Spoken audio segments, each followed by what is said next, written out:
Sziasztok! Én Sisi vagyok, és ez itt a Hungarian with Sisi podcast magyarul tanulóknak. Ez az utazós sorozatunk második része. Az előző részben arról meséltem nektek, hogy milyen volt Prága, most pedig folytatom a következő állomással, ami nem más, mint Portugália, pontosabban Lisszabon és Porto. This podcast was made possible thanks to our Patreon community. By joining us, you can access the podcast transcripts and other materials and services for improving your Hungarian. If you want to join us, go to patreon.com/HungarianWithSisi. Ez az utazás elég rosszul kezdődött, mert nagyon korán indult a gépünk.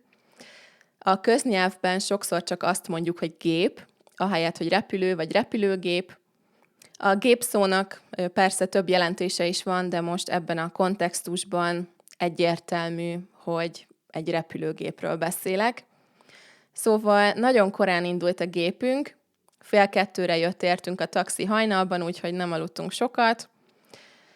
Rájöttem, hogy ehhez már túl öreg vagyok, és ha van lehetőség más járatot választani, soha többet nem szeretnék hajnalban kelni, és hajnalban utazni.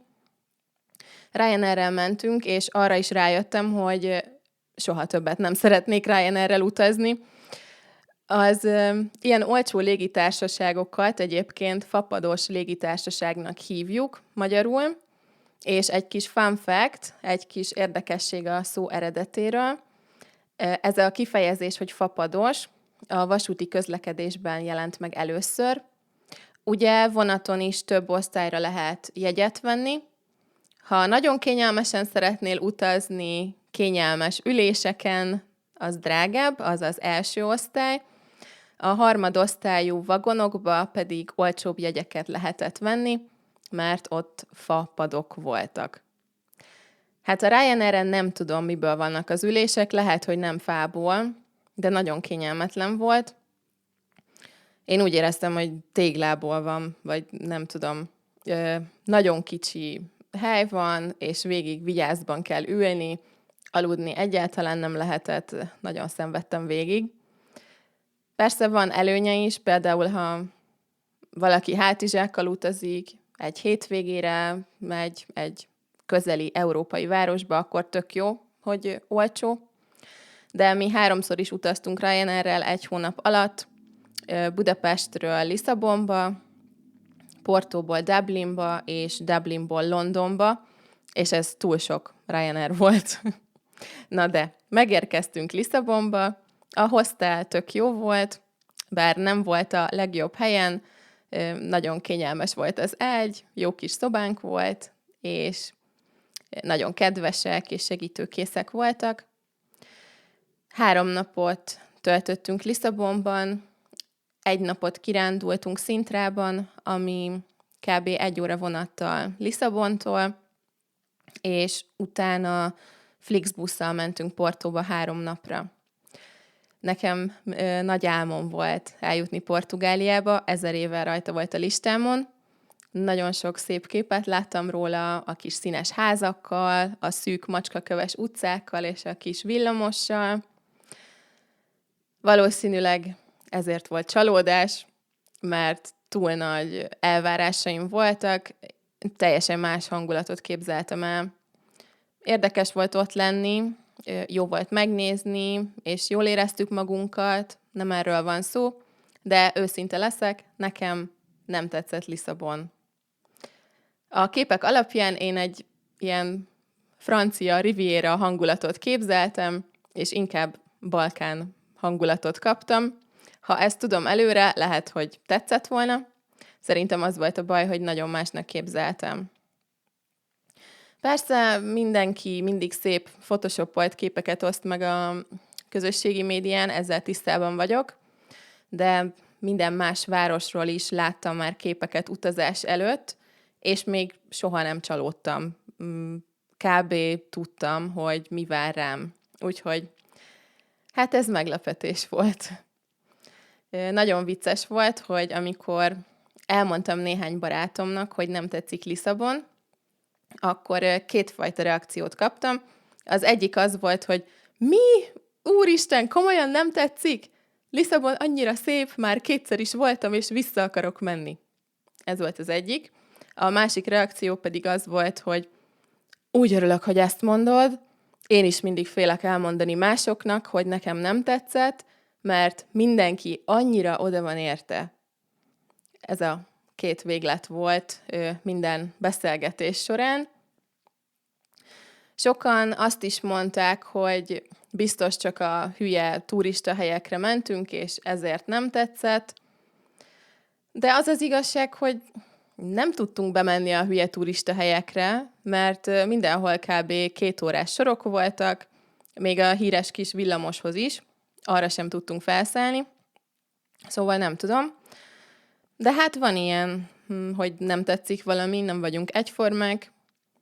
A pastel de nata nagyon finom volt, ez a tipikus portugál süti, vagy sütemény. Ettünk 3 minden nap, meg minden péksüti és kávé nagyon finom volt, csak hogy mondjak valami jót is.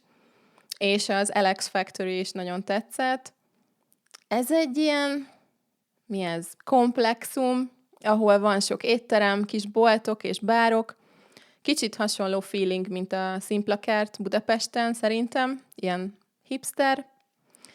Sokat mentünk tuk-tukkal is, az nagyon vicces volt, azt imádtam. Aztán abban reménykedtünk, hogy Sintra tetszeni fog. Nagyon szép képeket láttunk róla a sok kastéllyal, az erdőben. És biztos nagyon szép, és ez nem Portugália hibája, de nagyon rossz volt az idő aznap, amikor mentünk, és semmit nem láttunk. Semmit.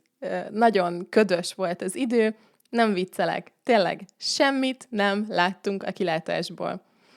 A szervezés is borzalmas volt. Reggel 9-kor vettünk belépőt a kastélyba. Azt mondták, hogy 11:30-kor mehetünk be, de ez nem azt jelentette, hogy 11:30-kor mehetünk be a kastélyba, hanem azt, hogy 11:30-kor állhatunk be a sorba. Szakadt az eső, beázott a cipőm, nem volt esőkabátom sem, csak egy esernyőm, fújt a szél, és ott vártunk több mint 2 órát, és utána nem láttunk semmit, mert akkora köd volt. Igen. Utána még kirándultunk egy kicsit, és láttunk nagyon szép helyeket délután, de nagyon rosszul voltunk, és fáradtak voltunk az idő miatt, mert szétfagytunk egész nap. De útközben összebarátkoztunk más turistákkal, és egyébként végig nevettünk, és tök jó hangulatban telt minden nap, annak ellenére is, hogy nem voltak túl ideálisak a körülmények.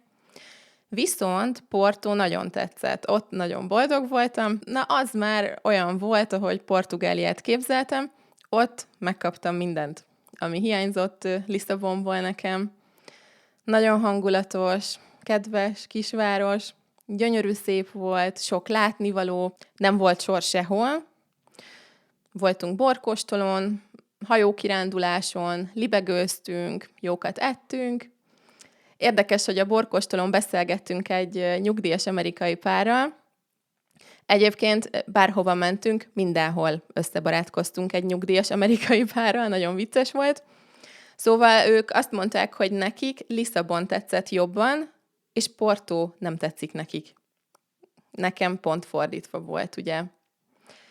Egyébként, amit én a legjobban szeretek utazás alatt, az, amikor helyiekkel vagy más turistákkal beszélgetünk.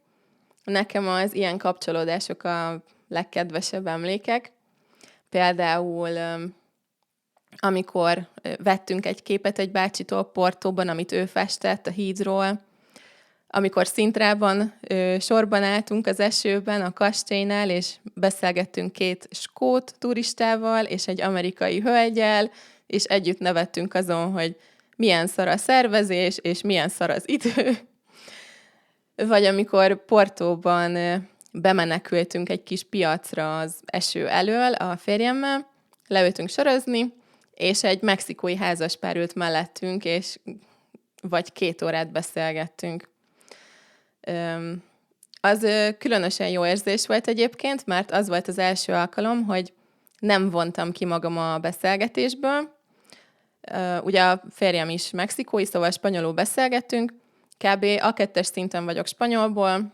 A saját szintemen simán, folyékonyan tudok beszélni könnyebb témákról, de ha arról van szó, hogy anyanyelviekkel kell beszélni, akkor mindig eldöntöm, hogy ez nekem nem megy, én ezt még nem tudom megcsinálni, és most, hogy az utazás volt a téma, rájöttem, hogy de, én is abszolút részt tudok venni a beszélgetésben, nem kell megvárni, amíg C1-es szinten leszek, és hát nem is lehet megvárni, mert ha nem beszélek, nem gyakorolok, akkor soha nem leszek C1-es szinten.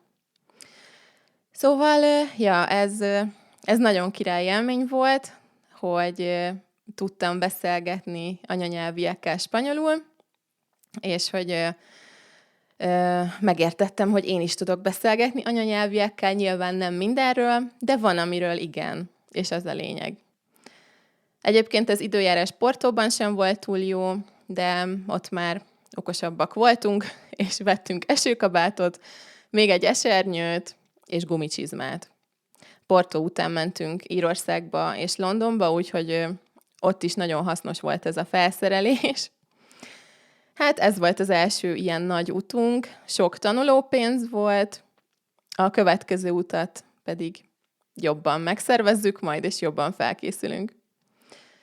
Na, én ennyit szerettem volna mondani ebben az epizódban. Remélem érdekes volt. Köszi, hogy itt voltatok. És akkor a következő részben jön Írország. Abban az epizódban nem fogok panaszkodni semmiről. Minden másodpercét imádtam, és nagyon szeretnék visszamenni. De erről részletesebben a következő részben mesélek majd. És mielőtt befejezném, nagyon szépen köszönöm a Patreon tagok támogatását, és sok szeretettel üdvözlöm az új tagokat, akik név szerint Conor, Kati, Augustin, Steven, Józsué, Andrei és Mina, és külön köszönet Rafaelnek, a podcast legnagyobb támogatójának. Köszi még egyszer, hogy itt voltatok, nem sokára találkozunk a következő részben. Addig is sziasztok!